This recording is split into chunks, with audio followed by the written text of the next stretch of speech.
And welcome. It's the early morning Sunday show, which is packed with music this week. Oh, we got jazz, funk. I see there's some rap, there's indie rock. I think there's rock, and some stuff's probably almost like prog rock. We got the bases covered, folks.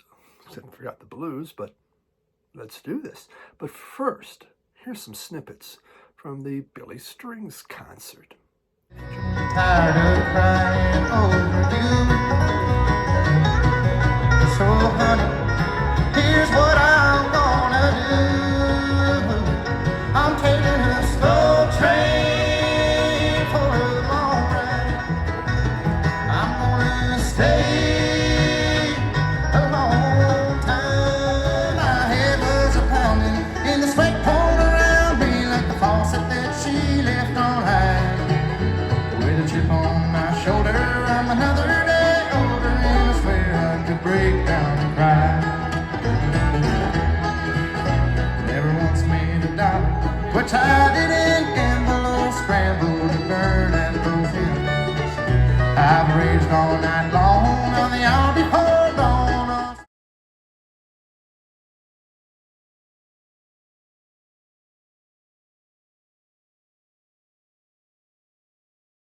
All right. The Billy Strings. That was really good. My wife was able to get some tickets from her work. They at Ball Arena. This is Billy Knight's third night. He had 3 sold-out shows here. So obviously everyone's a big fan of Billy Strings around here. And oh shoot, man! I just spilled coffee all over me. Oh, crud. There we go. How's that for a cool T-shirt? My wife didn't find that as cool, but yeah, huh? Oh crap. Okay. Hey, that's the way to get things going here. But it was fun. You know, we had great seats. Obviously, these guys have their own area, their own suite. And he was quite the performer. Came on at 8. There was no opening band, just his band. By 10:30, my wife was ready to leave, and she goes, "Boy, they must have a lot of smoke machines." I go, "No, honey, you didn't see where that smoke was coming from, did you?" She goes, "Well, it smelled kind of funny." I go, "Yeah, it's called marijuana." My wife has never been to a concert in a big arena. She just doesn't like music, but they had these free tickets, and she knows I do, so she goes, "Well, why don't we go to this?" And and everyone's dancing and all that. We weren't dancing as much as everyone else, but I truly, my toes were tapping, and I really did enjoy it. So very nice concert, well done. I bought an album that's only available there, a couple, this T-shirt and another one, but yeah, I mean that's pretty damn cool. So fun time. And when we got home, my wife goes, "Boy, my clothes sure smell bad." Yeah, they do. I said, "Well, welcome to a concert, hon." So, well, she had a good time. She went. So we'll say that. Actually, this week had a speech contest. Started up on, haven't done a speech contest in a while. But now that I have time, I did, and I won, and I've moved on to the next round. I'm doing a humor speech contest, so I'm pretty excited about that. And we'll see. Next round's coming up, so see what we can keep doing. There's pretty good speakers out here, so the competition's a little fierce. Yeah, you know what? I'm not going too much else, so we got a lot to do here, but it's going to be in the 60s this week. In the 60s. It's winter. Yay.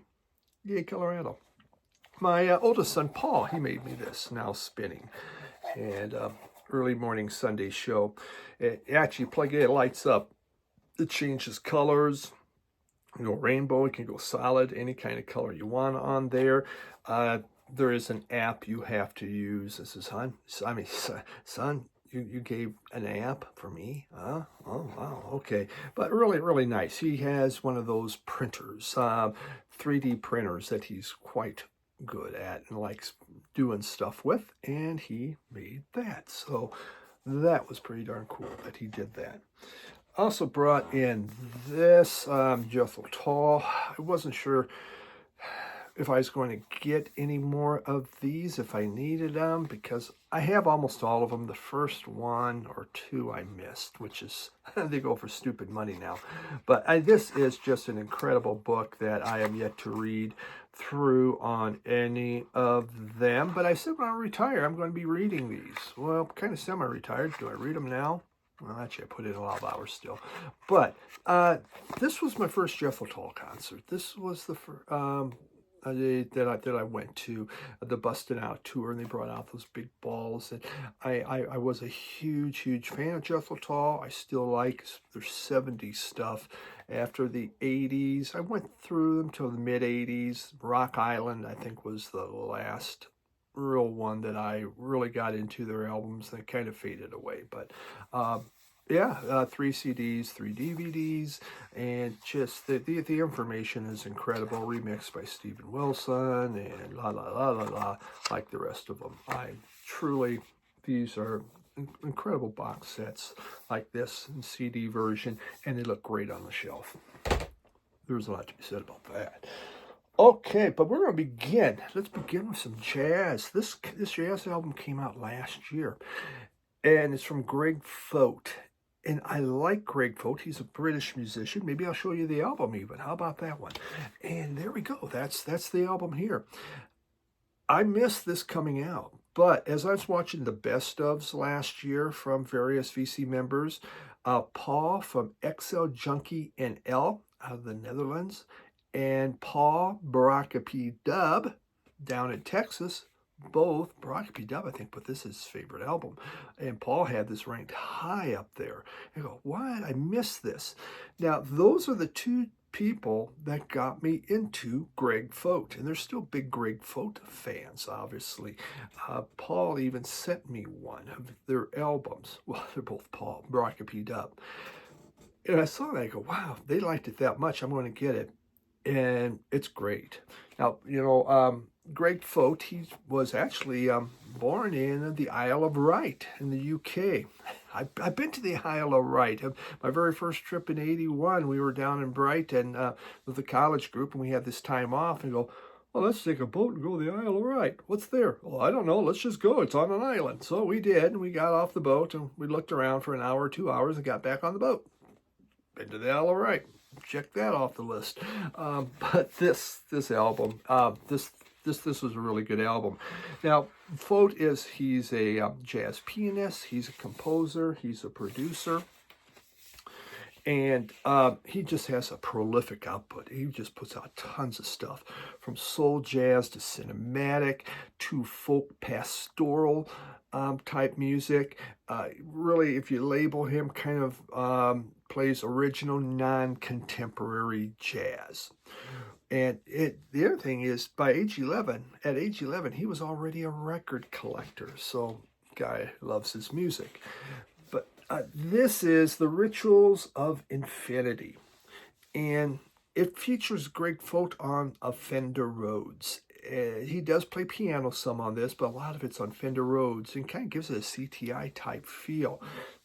It creates a very relaxing groove. I mean, this is a thing you just put on and you can chill. It is really great. There's a wonderful bass that's going in there and just kind of keeps pushing as the drums hold it together, but the drums are just light in the background. There is a strong saxophone player going on, which is Art Thaman, and there's Trevor Walker, trumpet, flugelhorn, Cor Angelias. I have no idea. I don't know. There's also a waterphone. I don't know what a waterphone is. But they're out of the UK. UK has some of the greatest jazz happening. I think. I try to listen to people who are showing more and more UK jazz and see what I can afford to pick up. It is just wonderful stuff coming out of the UK with the jazz scene, and I'm a big fan of it. And this was just an incredibly good album. It easily would have made my top 10 last year if I had heard it. I don't pick up a lot of new jazz because I don't know a lot about what's out there. But this guy, I have a few of his albums and I love them all. So Greg Fote. Really good. The Rituals of Infinity from 2000 and 2024. So we're still showing albums from last year, my God. But I bought that this year.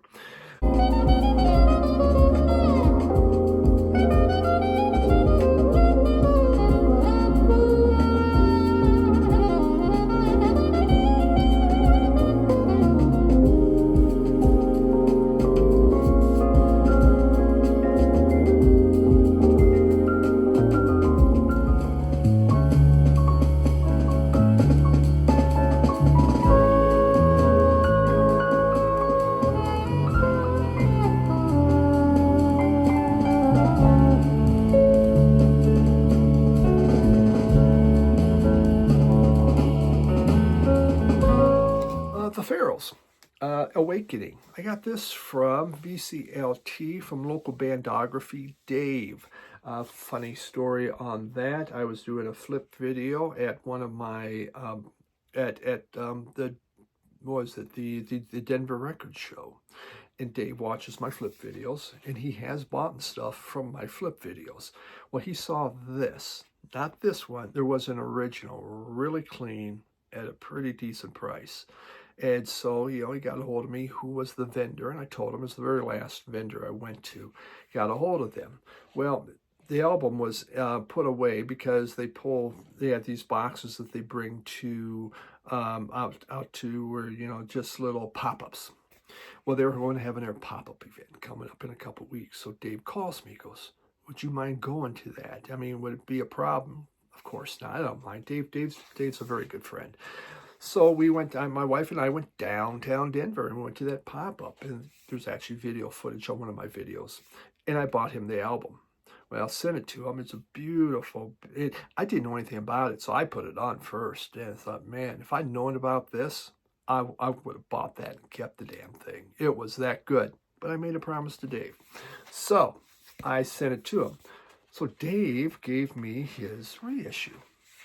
And this is wonderful. It was kind of funny. Best Finds, John, Digital Gramophone, on his Best Finds, he found an original, The Pharaohs, Awakening.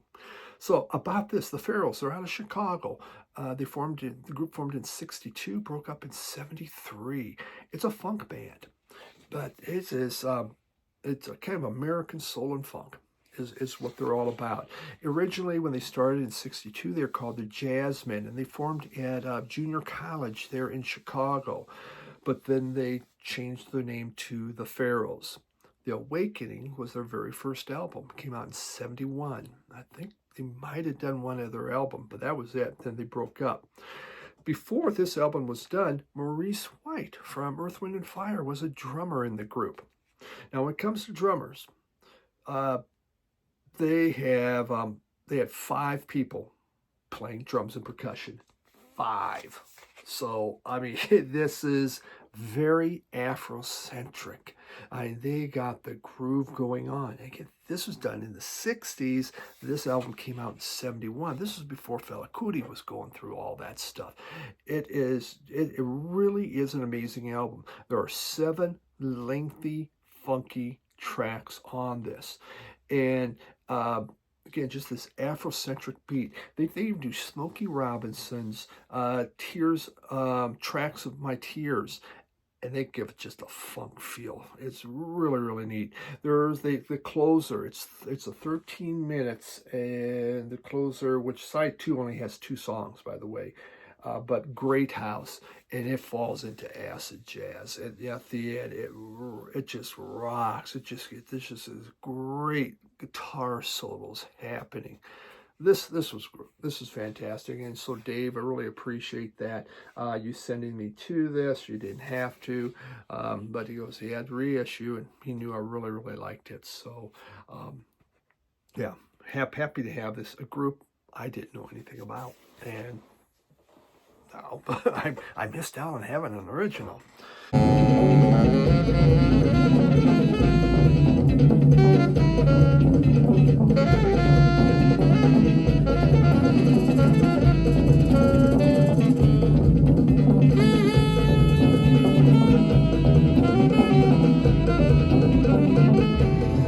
But wait a minute, since you left,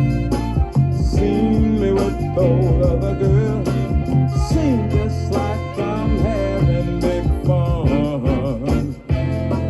Although they may be cute, no, but they're just a substitute because you know. Then we go to this. This is. I really like this duo. Of course, they're no more, but it is Naomi Campbell and Mark Langdon. And of course, Mark died, but this is Ballad of Broken Seas, and they put this out in 2006. These two sang beautifully together. It was like Lee Hazelwood and Nancy Sinatra.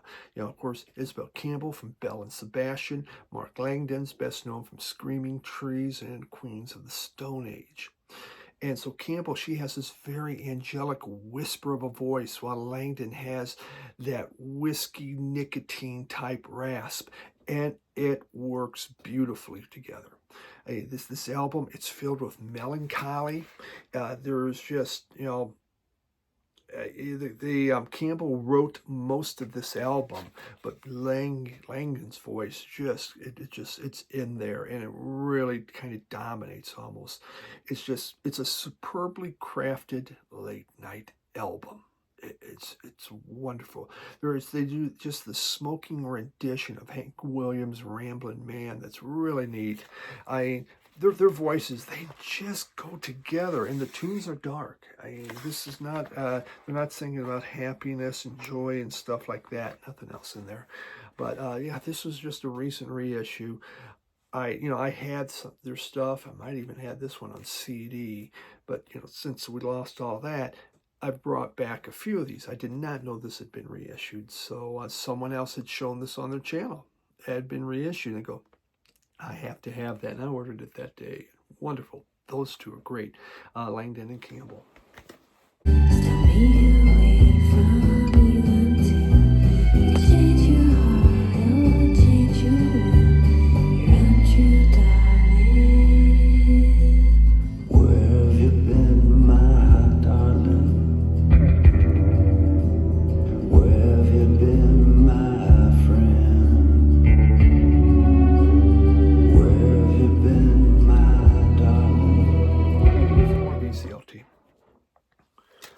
Mark Manford Vinyl sent me this.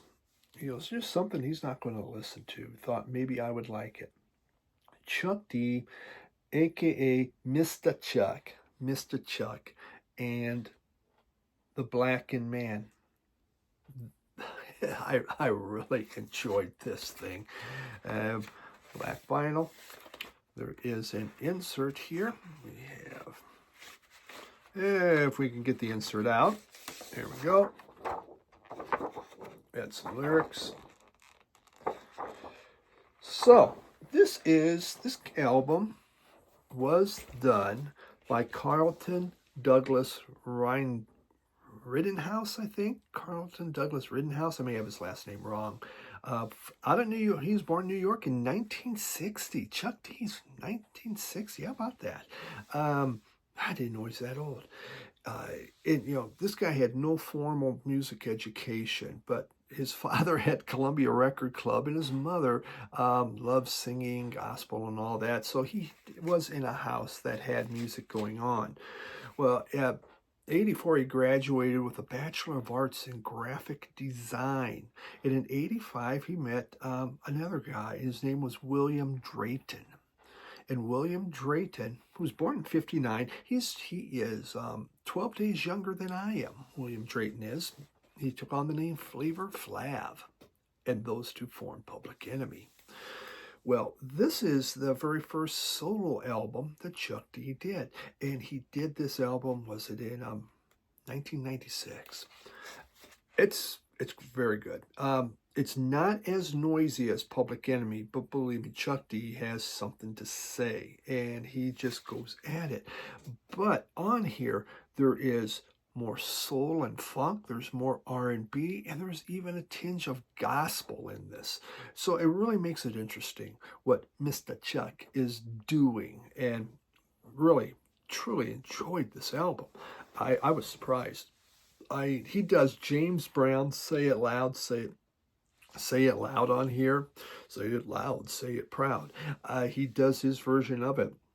There's a song called Grunge, and it just has heavy guitars. They're just ripping there, almost like a Rage Against the Machine type feel to them. The very first track, the very first song, Spread the Words, has gospel. You just, there's a gospel feel, and he even sings some of that, and it's great feel to that. Then he does Give We the Pride with Mavis Staples. You can see her there. It just has a great R&B feel to it. So there is so much more different type of music in here, as he's out of the Public Enemy framework and can do his own kind of thing, which he does very well. So wonderful stuff from Chuck D, Mr. Chuck, The Black in Man. Cool stuff.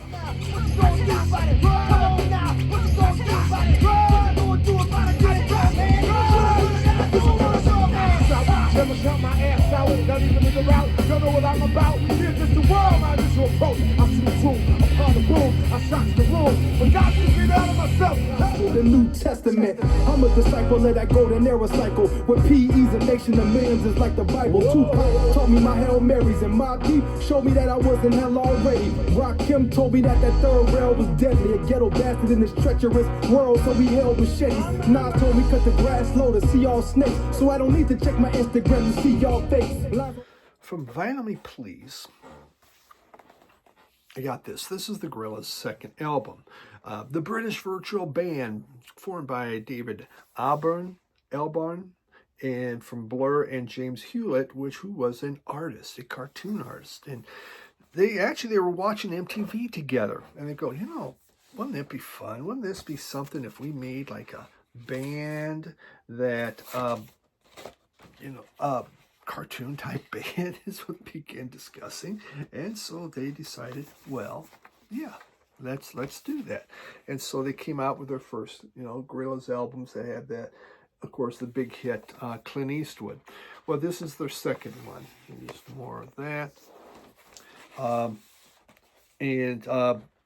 Yeah, I had it on CD before. The guy has a hickey there. That looks like a hickey. Man, remember hickeys? Growing up, that's like, oh, he has a hickey. Oh my God, what's up with that? And then you get older, you go, well, I kind of wish I had a hickey. It changes. Okay, but this Gorillaz has put out 8 albums. This is the second one. But the second one, album, really took over the reins, kind of like he did in Blur, and almost it's his band, and kind of Hewlett was pushed to the side along with other people. They've had a lot of other people in and out of this band. They've done concerts. A lot of their concerts, they used to be hidden behind a screen. You could see their silhouettes in that, because it's supposed to be kind of a cartoon band. Otherwise, they play videos behind them. But they've done quite well. And so this came out in 2005, this album, and it is about the 21st century, but not in a good way. It's basically saying the world is coming to an end, like stuff is in there. That's what really this is about. It begins with, there's a monologue. I think it begins with the monologue. It does, by Dennis Hopper. And then it just goes into a lot of different things. You got children's choir. You got Booty Brown from the Far Side sings on this. And it's a dark album.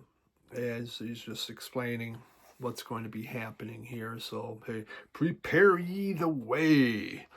And yeah, here it comes. So that's why I'm trying to buy up some records just to listen to them before it happens. Now we're 20 years later. But you never know. Yeah, I don't know how fast the clock's ticking. So after listening to this, I think I'll go buy some more records. Be prepared. So, good album. Is it a great album? No. What I got through Vinyl Me Please. I was thinking it was their selection of the month, or I might have bought it. It's had so much credit. It's okay album for me. It's not one that I'm going to yank out a lot, considering how much you pay for Vinyl Me Please. And there's the original artwork. Looks like the world's blowing up or something. That's probably it. You'll need to unlock your iPad first. My iPad's talking to me. I must have said something. I don't know. It's haunted. Maybe it is the world is ending. Living souls, are we the last? Living souls, we'll be the last. Living souls. Get up, get up, get up, get up, get up, get up, get up, get up, get up, get up,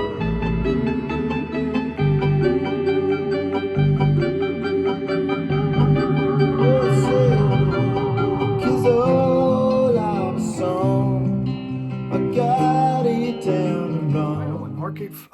Arcade Fire, and from Montreal. And this album is We. I got this at Barnes & Noble for $5. This is one of those $5 albums I'd gone by. I didn't show it my second time I went there. It was 50% off. So that's what we have. It looks like here in inner sleeve on black, with lyrics that go like this and go like that, and yeah, confusing. Okay, so yeah, kind of cool album. I need to maybe put that eyeball up with those lights, get them up there, and can have a wall of eyes. So Arcade Fire out of Montreal, indie rock, husband and wife play on here, Win Butler and Regine Chajan. It's French, man. They're from Montreal. They got a lot of French names. It doesn't work for me. Win Butler, I get it. I can do that one. But it started with Butler and John Deu, D-E-U, Deu. Damn the French. They met in high school, and when they got to college, they formed a band. They had a duo going. Well, then Regine comes in. She's a music student, says, hey, can I join? So she does join, and eventually Butler marries her. They have done 6 albums. This one came out in 2002. There's 2 songs on here. 2 songs, but there's like 6 parts. You have The Age of Anxiety and The End of an Empire. Does that make this prog? I think this could fall into that category. I'm becoming a prog god. That's what's happening here. There's a lot of synths in here that really give it a dystopian feel. This is a dark album. This is another dark album. Ballad of Broken Seas, dark album. Mr. Chuck, dark album. Gorillaz, dark album. Arcade Fire, it's a dark album. Wow. I need to lighten things up. Holy crap. All right. But Age of Anxiety has 2 parts. The End of the Empire has 4 parts. It's the music's good. But is it an album that I would play over and over? No, it's not. It's not. For $5, I'm pretty damn happy though that I have it. You know, there's one song called Last Dance it was called. And it's just this piano-driven song. And it's about, it uses the dirge from Imagine. So you have John Lennon's Imagine on the piano going on this. And it's about the end of American global dominance. Oh, they're out of Canada. This was in 2002. Now we're just about ready to tax the hell out of Canada. So it's like, okay. Yeah, these guys are already getting ahead of the game. So this is a very thoughtful album. Even Peter Gabriel sings on this. So, you know, they really tried to think about what's going on. Not happy. Think there's going to be a lot of bad stuff. I think I'm holding it upside down. There we go. And yeah, the eyeball, I had like this. The eyeball goes like that. Yeah, I guess so. Yeah, $5 and very shiny album. The music's good. Again, you know, how much would I listen to it? Maybe eventually it'll get purged. I don't know, but I've listened to it a few times. I like it. We'll listen to it more before I even put it away. There we go.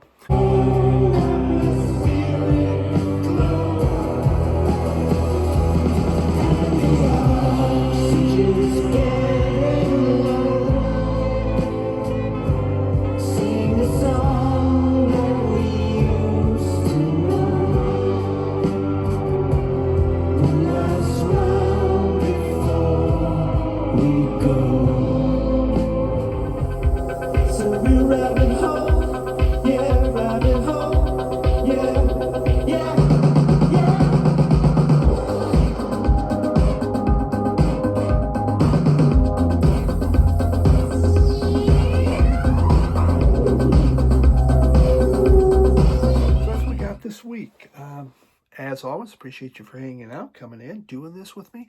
Thanks, everyone. Bye.